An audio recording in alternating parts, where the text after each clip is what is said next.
We're the two teachers.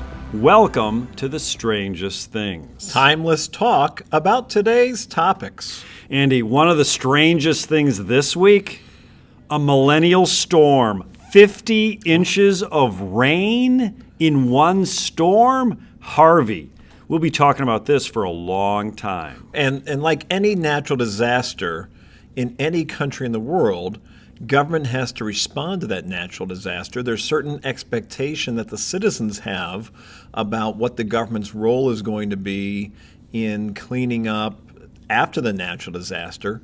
And so it really becomes problematic. And in the United States, we're talking about problematic for the national government, state, and especially those local governments. Andy, what's going to be strange is we could teach the entire course now of American government by just looking at Harvey. We can look at issues about the national government. We can look at issues about state and local governments. We can look at the tensions of federalism. We can look about who's responsible. We can talk about the media's response. They're already beginning to poll. We're looking at how this will affect the American culture. Some people think that this will turn Texas from a red state to a blue state.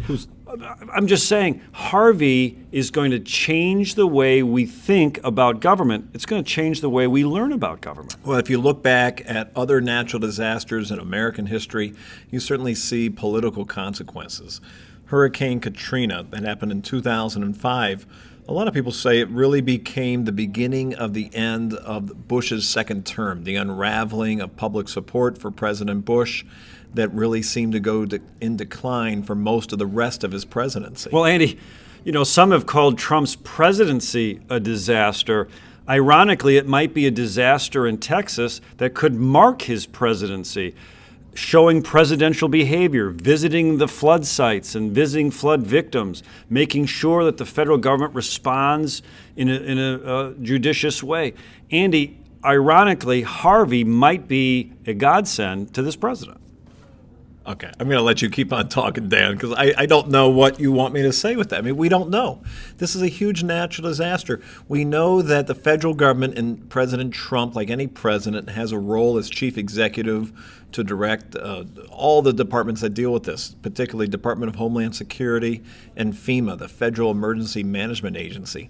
We know a huge burden falls on the state of Texas and municipal governments, county governments, and that FEMA will be there. The federal government has so much more money than the state of Texas or municipal governments that a lot of those entities in Texas and citizens are going to rely more on government aid during this crisis. We know there'll be more pressure on Congress to work bipartisan, but it's too soon really to predict any political outcome, any whatsoever. But we know that disasters do tend to have long-term consequences.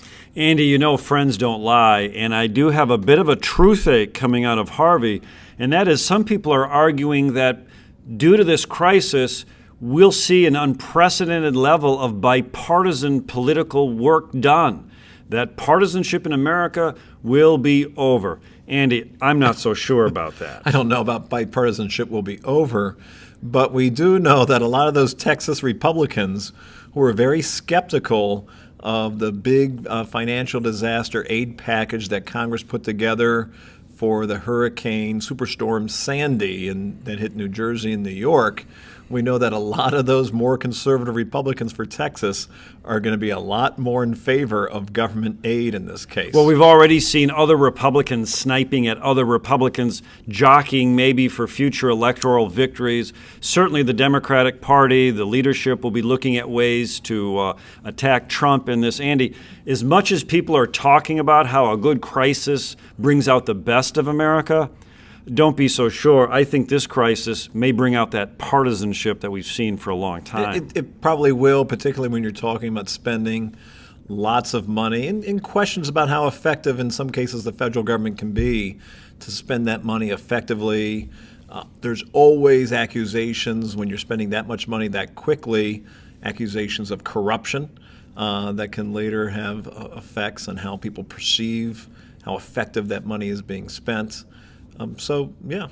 Andy, it's time to walk through the curiosity door, and I've got a curious question myself this week. I was kind of concerned or interested in, say, when did the federal government feel the need to be that protector after a natural disaster. And we're learning about FEMA. We're kind of curious about, when did the national government take on the responsibility for Mother Nature? I was always taught that in the end, Mother Nature wins. We're learning coming out of Harvey this week that maybe the government wins. Well, you could trace the history of this role of the central government with its response to different natural disasters. Certainly that response is not a new phenomenon, but more recently, in the last 40 years, we have seen more official response with the creation of things like FEMA, the Federal Emergency Management Agency. We certainly saw after 9/11, it's not a natural disaster, but we saw out of that disaster and terrorist act, FEMA become part of the Department of Homeland Security. We saw the creation of the Department of Homeland Security because of the 9/11 terrorist strike. But Department of Homeland Security now plays a critical role in big disasters like this. Andy, I've learned that FEMA was a byproduct of an executive order by Jimmy Carter in the late 1970s, that it was an attempt to streamline all the different agencies and bureaucracies that had a role or played a hand in disaster relief, and FEMA kind of centralized all that. Not unlike the Central Intelligence Agency in the 40s was kind of brought together to bring all the intelligence bureaucracies together. That if a natural disaster was to be provided relief, it would help if there was a central location. But it was an executive order. It really wasn't an act of Congress. Andy, we do know that there are some acts of Congress, particularly the National Flood Insurance Protection Act, that's been around for nearly 5 decades. And some people say that because this national law makes flood insurance more affordable, something that seems to be a logical choice, but that in some ways it incentivizes more development, more construction of housing in areas that flood.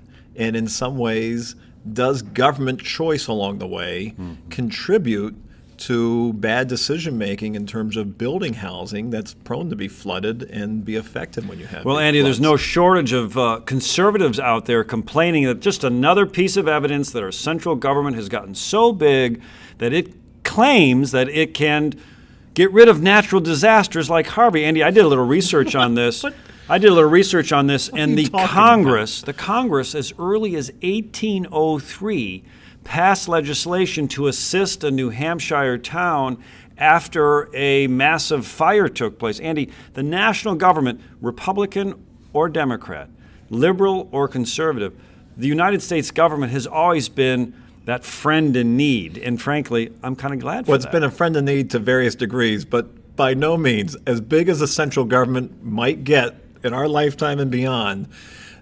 No central government is going to stop natural disasters. This has been The Strangest Things. We're the two teachers. No fancy words. No fancy suits. Plain talk about issues you need to know. Just in time.